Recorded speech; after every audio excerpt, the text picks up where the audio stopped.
This reading by Sarah Jennings. The Cats of Ulthar by H.P. Lovecraft. It is said that in Ulthar, which lies beyond the river Skye, no man may kill a cat. And this I can verily believe as I gaze upon him who sitteth purring before the fire. For the cat is cryptic, and close to strange things which men cannot see. He is the soul of antique Egyptus, and bearer of tales from forgotten cities in Meroe and Ophir. He is the kin of the jungle's lords, and heir to the secrets of hoary and sinister Africa. The Sphinx is his cousin, and he speaks her language. But he is more ancient than the Sphinx, and remembers that which she hath forgotten. In Ulthar, before ever the burgesses forbade the killing of cats, there dwelt an old cotter and his wife who delighted to trap and slay the cats of their neighbours. Why they did this I know not, save that many hate the voice of the cat in the night, and take it ill that cats should run stealthily about yards and gardens at twilight. But whatever the reason, this old man and woman took pleasure in trapping and slaying every cat which came near to their hovel. And from some of the sounds heard after dark, many villagers fancied that the manner of slaying was exceedingly peculiar. But the villagers did not discuss such things with the old man and his wife, because of the habitual expression on the withered faces of the two, and because their cottage was so small and so darkly hidden under spreading oaks at the back of a neglected yard. In truth, much as the owners of cats hated these odd folk, they feared them more, and instead of berating them as brutal assassins, merely took care that no cherished pet or mouser should stray toward the remote hovel under the dark trees. When through some unavoidable oversight a cat was missed, and sounds heard after dark, the loser would lament impotently, or console himself by thanking fate that it was not one of his children who had thus vanished. For the people of Ulthar were simple, and knew not whence it is all cats first came. One day a caravan of strange wanderers from the south entered the narrow cobbled streets of Ulthar. Dark wanderers they were, and unlike the other roving folk who passed through the village twice every year. In the market-place they told fortunes for silver, and bought gay beads from the merchants.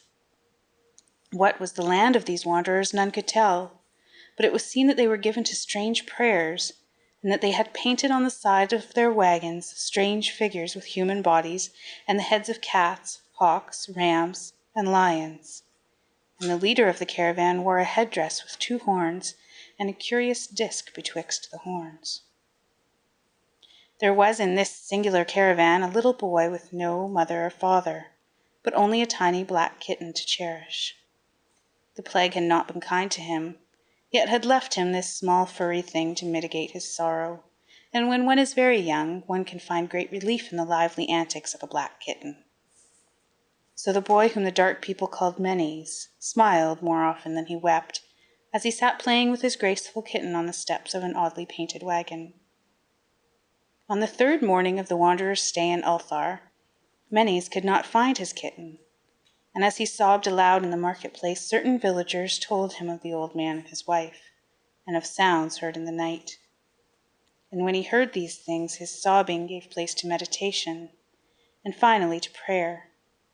He stretched out his arms toward the sun and prayed in a tongue no villager could understand, though indeed the villagers did not try very hard to understand, since their attention was mostly taken up by the sky and the odd shapes the clouds were assuming. It was very peculiar, but as the little boy uttered his petition, there seemed to form overhead the shadowy nebulous figures of exotic things, of hybrid creatures crowned with horn-flanked discs. Nature is full of such illusions to impress the imaginative.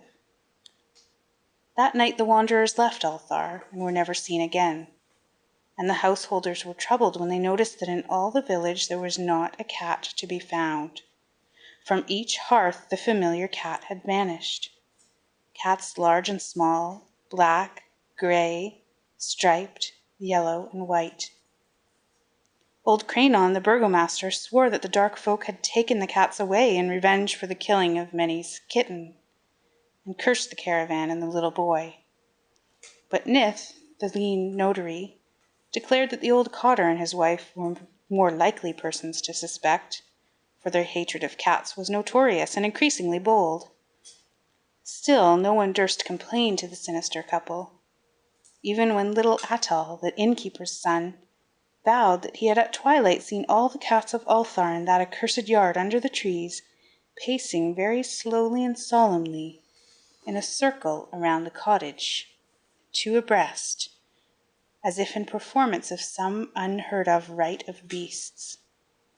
The villagers did not know how much to believe from so small a boy, and though they feared that the evil pair had charmed the cats to their death, they preferred not to chide the old cotter till they met him outside his dark and repellent yard.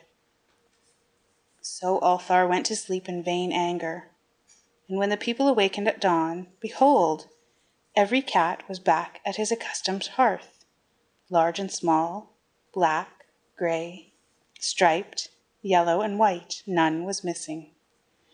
Very sleek and fat did the cats appear, and sonorous with purring content. The citizens talked with one another of the affair, and marvelled not a little. Old Cranon again insisted it was the dark folk who had taken them, since cats did not return alive from the cottage of the ancient man and his wife. But all agreed on one thing, that the refusal of all the cats to eat their portions of meat or drink their saucers of milk was exceedingly curious. And for 2 whole days the sleek, lazy cats of Ulthar would touch no food, but only doze by the fire or in the sun. It was fully a week before the villagers noticed that no lights were appearing at dusk in the windows of the cottage under the trees. Then the lean Nith remarked that no one had seen the old man or his wife since the night the cats were away. In another week the burgomaster decided to overcome his fears and call at the strangely silent dwelling as a matter of duty, though in so doing he was careful to take with him Shang the blacksmith and Thull the cutter of stone as witnesses. And when they had broken down the frail door, they found only this: 2 cleanly picked human skeletons on the earthen floor, and a number of singular beetles crawling in the shadowy corners. There was subsequently much talk among the burgesses of Ulthar. Zath, the coroner, disputed at length with Nith, the lean notary, and Cranon and Shag and Thull were overwhelmed with questions. Even little Athol, the innkeeper's son, was closely questioned and given a sweetmeat as a reward. They talked of the old cotter and his wife, of the caravan of dark wanderers, of small Mennies and his black kitten, of the prayer of Mennies and of the sky during that prayer, of the doings of the cats on the night the caravan left, and of what was later found in the cottage under the dark trees in the repellent yard. And in the end, the burgesses passed that remarkable law, which is told of by traders in Hatheg and discussed by travellers in Nir, namely, that in Ulthar no man may kill a cat. End of The Cats of Ulthar by H.P. Lovecraft.